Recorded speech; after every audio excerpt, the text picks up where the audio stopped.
Tim Cook made 1,400 times more than the average Apple employee last year. In 1700, a pirate captain who tried that would have been voted out, stripped of his rank, maybe thrown overboard. Not because pirates were noble, not because they were good people, but because they had a system, a written, democratic, ruthlessly enforced system of profit sharing that most Fortune 500 companies still haven't figured out. And by the end of this video, you're going to feel genuinely angry that we don't use it today. Act 1. The world before pirates. Let's go back, way back. It's the early 1700s, the golden age of sail. The world is being carved up by empires: Britain, Spain, Portugal, the Dutch East India Company. And the East India Company is important here because it was, by every measure, the most powerful corporation that has ever existed on Earth. At its peak, it commanded its own army, its own navy, its own courts.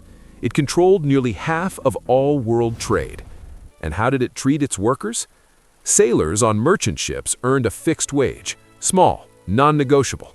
If the ship came back with 10 million pounds of spice, the sailor got his wage, nothing more.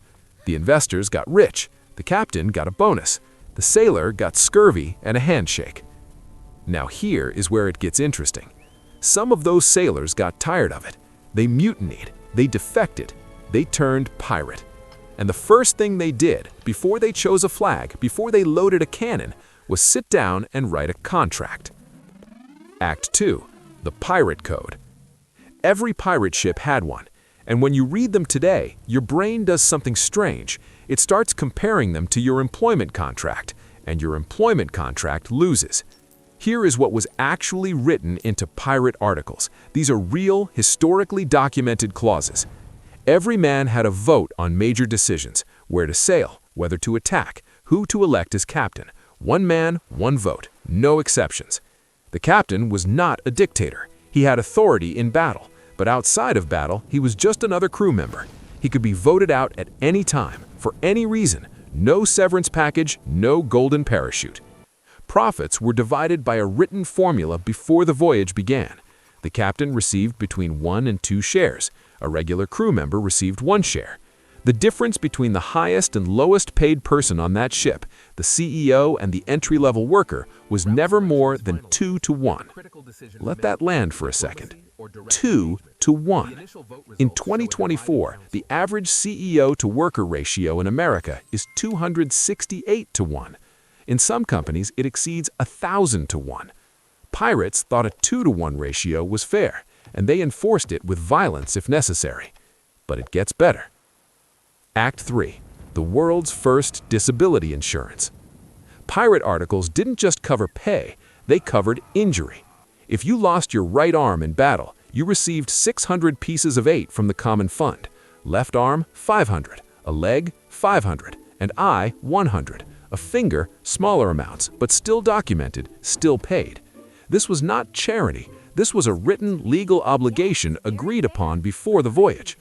The British Royal Navy, the most powerful military force on the planet at the time, had no such system.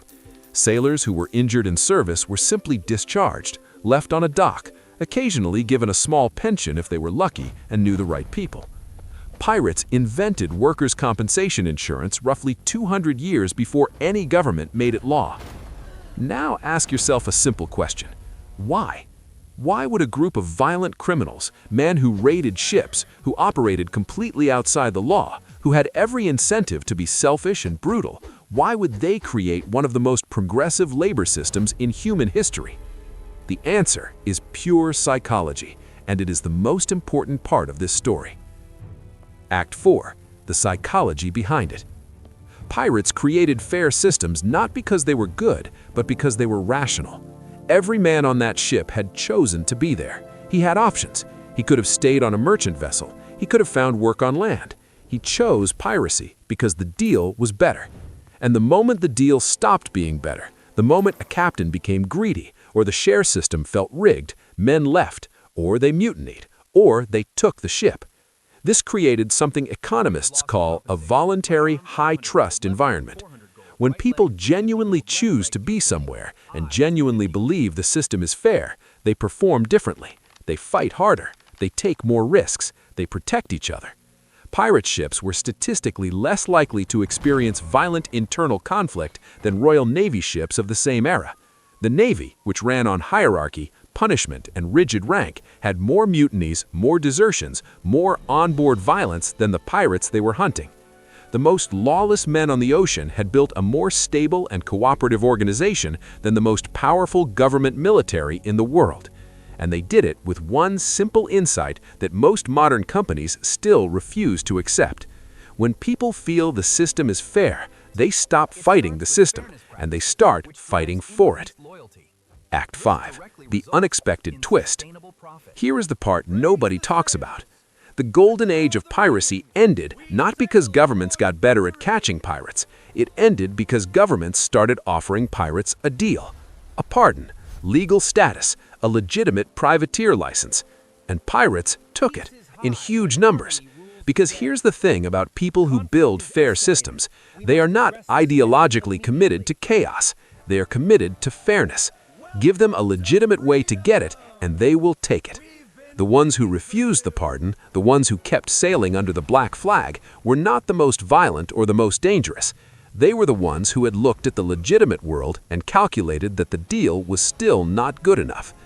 Which brings us back to Tim Cook, and Apple, and your boss, and the employment contract sitting in a drawer somewhere that you signed without negotiating because you needed the job. Pirates negotiated, every single time, before every voyage, with everyone on board. They understood something that modern corporate culture has spent 300 years trying to make you forget. Your labor is not a gift, it is a transaction, and you are allowed to know the terms before you agree to them. Conclusion. Pirates were not heroes. Do not romanticize them. They were violent, they were dangerous, and the people they raided did not find their profit-sharing model charming.